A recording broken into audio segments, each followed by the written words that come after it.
Imaginez un avion de chasse qui reçoit une mise à jour comme votre smartphone. Pas une révision mécanique, pas un simple recablage, mais une transformation en profondeur de tout ce qui fait son intelligence. C'est exactement ce qui est en train de se passer en ce moment dans les hangars de Dassault Aviation et la plupart des gens n'en ont aucune idée. Le Rafale F5.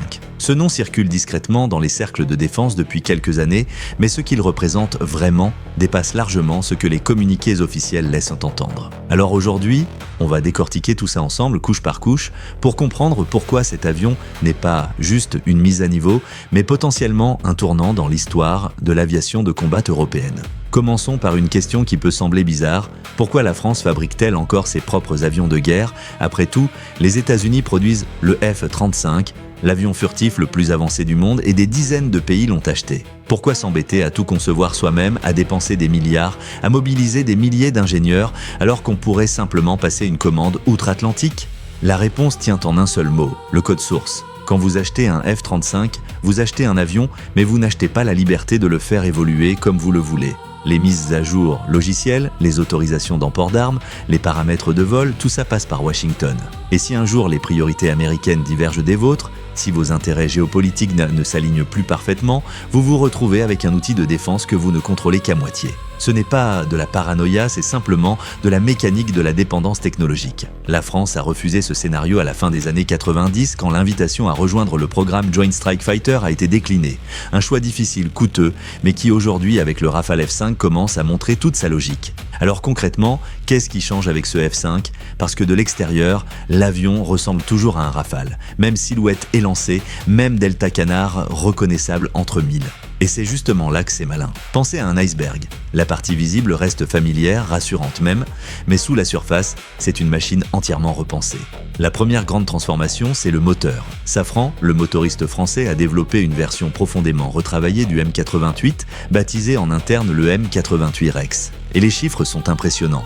La poussée grimpe à 42,8 kN, soit près de 20% de gain par rapport à la version actuelle, le tout dans les mêmes dimensions extérieures. Imaginez que vous gardez exactement le même espace sous le capot de votre voiture, mais que vous doublez presque la puissance du moteur. Pour y arriver, les ingénieurs de Safran ont utilisé de nouveaux matériaux capables de résister à des températures extrêmes, redessiner le compresseur et optimiser les tuyères. Mais ce moteur ne fait pas que propulser l'avion plus vite. Il produit aussi beaucoup plus d'énergie électrique pour alimenter tout ce qui va venir ensuite, et ce qui vient ensuite est vertigineux. Parce que le vrai saut du Rafale F5, c'est son intelligence. On parle d'une suite de capteurs d'une sophistication qu'on n'avait jamais vue sur un chasseur européen. Le nouveau radar, le RBE-2XG développé par Thales, est capable de détecter des cibles à des distances qui auraient semblé de la science-fiction il y a 10 ans. Il peut traquer simultanément de nombreux objectifs en fusionnant les informations qui remontent de tous les capteurs de l'avion en même temps. Radar, systèmes infrarouges, guerre électronique, renseignements électromagnétiques, tout ça s'agrège en temps réel dans un tableau de situation unique. Le pilote ne voit plus seulement ce que voit son propre radar, il voit ce que voit l'ensemble du réseau auquel son avion est connecté. Et c'est là qu'on arrive à la dimension la plus révolutionnaire du programme. Le Rafale F5 ne sera pas conçu pour voler seul. Il sera le centre nerveux d'un essaim. Autour de lui évolueront des drones de combat furtifs, des engins d'une quinzaine de tonnes capables d'opérer depuis un porte-avions avec des ailes repliables et une intelligence artificielle embarquée qui gère en autonomie l'esquive des radars, la détection des menaces et la sélection des cibles. Le pilote humain reste le chef d'orchestre, il prend les décisions finales, mais l'IA gère l'exécution à une vitesse que le cerveau humain serait incapable d'atteindre seul.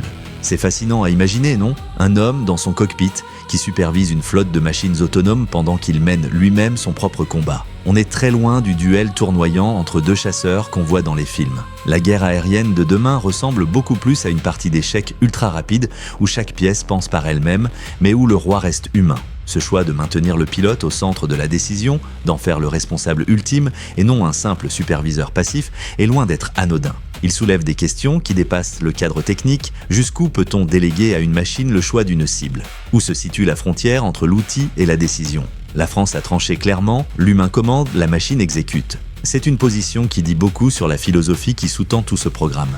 Parlons maintenant des armes, parce qu'un avion aussi sophistiqué mérite un arsenal à la hauteur. Le Rafale F5 sera associé à deux développements majeurs. D'abord l'AS, AS-N4G, un missile hypersonique développé avec MBDA capable de voler entre Mach 6 et Mach 8 à des altitudes dépassant 30 km sur plus de 1000 km de portée. Sa furtivité est assurée par des matériaux absorbant les ondes radar et par ses propres capacités de guerre électronique. Ce missile ne se contente pas d'être rapide, il se défend lui-même en vol. À cette vitesse, et avec ses capacités, aucun système de défense actuel ne peut raisonnablement garantir son interception. C'est ce qu'on appelle dans le jargon un vecteur de dissuasion crédible. Ensuite, dans le cadre d'un programme franco-britannique, 2 nouveaux missiles conventionnels sont en développement. L'un, subsonique et furtif, conçu pour pénétrer les défenses les plus denses en volant dans leurs angles morts. L'autre, supersonique, propulsé par un statoréacteur taillé pour les cibles navales. Ces 2 engins remplaceront le Scalp et l'Exocet sur les emports du Rafale. Ce qui est remarquable, c'est leur adaptabilité. Le pilote peut choisir en plein vol lequel employer selon la situation tactique. Vitesse ou discrétion, puissance ou précision. L'avion devient une palette d'options plutôt qu'un outil à usage unique. Tout ça, bien sûr, ne restera pas dans le vague des projets industriels. La France a annoncé un investissement de plus de 100 millions d'euros pour faire de la base aérienne de Luxeuil-Saint-Sauveur le premier foyer opérationnel du Rafale F5. Les effectifs de la base vont doubler. Les premiers missiles AS-N4G y seront déployés. C'est un signal fort, ancré dans la géographie et dans les budgets, que ce programme n'est pas un exercice de communication mais une réalité physique en cours de construction. Il faut aussi prendre la mesure de ce que représente ce programme sur le plan industriel. Dassault, Safran, Thales, MBDA, ces noms évoquent des entreprises, mais derrière eux se cache quelque chose d'infiniment plus fragile et précieux, une chaîne de compétences humaines, des métallurgistes qui maîtrisent les alliages à très haute température, des ingénieurs qui écrivent des algorithmes de fusion de données, des techniciens capables d'assembler des modules radar de précision millimétrique. Ces savoirs ne s'improvisent pas, ils se transmettent, s'entretiennent, se cultivent sur des décennies. Les perdre, c'est ne plus jamais pouvoir les reconstruire à l'identique. C'est pourquoi l'État français, quelle que soit la couleur politique du gouvernement en place, maintient avec une constance frappante son soutien à cet écosystème industriel. Ce n'est pas du protectionnisme, c'est de la préservation d'un capital humain irremplaçable. On entend souvent dire que le Rafale n'est pas aussi furtif que le F-35, qu'il est plus lent que tel autre appareil, moins intégré que tel autre système. C'est parfois vrai sur des critères pris isolément. Mais cette façon de comparer passe à côté de l'essentiel. Le Rafale F5 n'est pas conçu pour être le meilleur dans une seule catégorie. Il est conçu pour être souverain dans toutes les siennes. Polyvalent, autonome, maîtrisé de bout en bout par ceux qui l'utilisent. Dans un monde où les alliances se fragilisent, où les garanties de sécurité s'effritent, où les grandes puissances recentrent leurs priorités loin de l'Europe, cet avion représente quelque chose que peu de nations peuvent encore se permettre d'affirmer. La capacité de se défendre seul, selon ses propres règles, avec ses propres outils. Les premiers Rafale F5 ne décolleront pas avant 2035, il reste du chemin. Mais la décision est prise, les budgets sont engagés, les équipes travaillent, et quelque part dans les bureaux d'études de Bordeaux et de Paris, des ingénieurs sont en train de dessiner la réponse française à la question que toute l'Europe va devoir se poser dans les années qui viennent. Comment défendre notre ciel quand on ne peut plus compter sur personne d'autre pour le faire à notre place? La prochaine fois que vous entendrez un Rafale passer au-dessus de vous, pensez-y. Ce grondement dans l'air, c'est aussi une réponse à cette question.